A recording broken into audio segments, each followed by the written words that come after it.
What's up everybody, as always I am Kanos and this is Unbound Gaming, and today I wanted to start something a little different, a series that revolves around test playing games on the Gamepass to give you a quick rundown and general first impression about the story, graphics, gameplay, etc. and let you know my opinion so you can make the decision whether the game is worth a download or if you should pass on it. With that being said, let's jump into today's game, Record of Lodoss War. Record of Lodoss War is an anime that came out in 1990 with a graphic novel made in 1994 that had a number of video game adaptations in years after. The first game released in Japan June 29th, 2000, and the story follows Parn, the protagonist, who dreams of being a great knight like his father after an unknown evil threatens the land of Lodoss. Along the way, he forms a group of adventurers with the typical cast of RPG characters you know, a wizard, dwarf, elf, etc.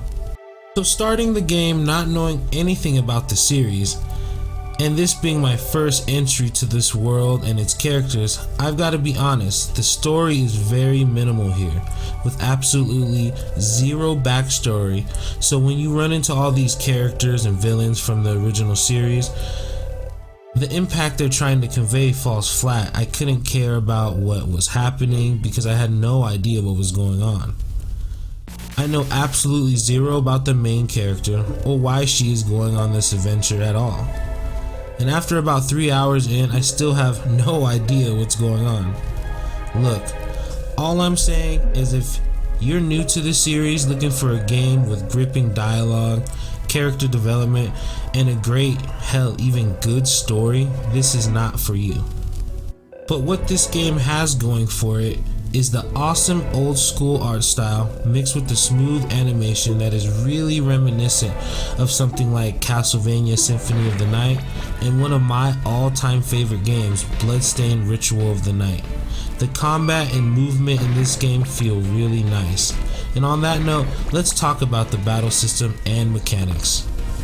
The battle system revolves around the wind and fire spirits you gain at the start of the game.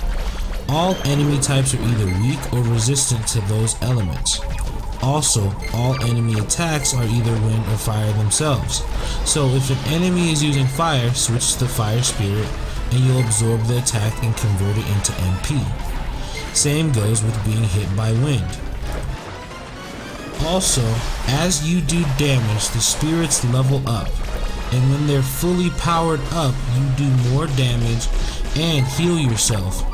If your offhand spirit is fully powered up, it is actually really unique and the only way you heal other than reaching a save point. But if you take damage, whichever spirit you're using will go down in level, and if both your spirits are down, you cannot heal. All these mechanics make the boss fights really fun. Doing damage, absorbing attacks, and managing your meter to stay alive makes for a really solid gameplay.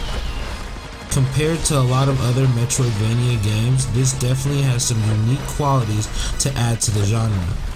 It's a little disappointing though because in my opinion most of the bosses are relatively easy to figure out and beat on your first attempt, like I did. Only a couple of them gave me trouble, so the game's difficulty in my opinion is not very high. So, that being said, if you love this series, this game will be an absolute yes to download and play.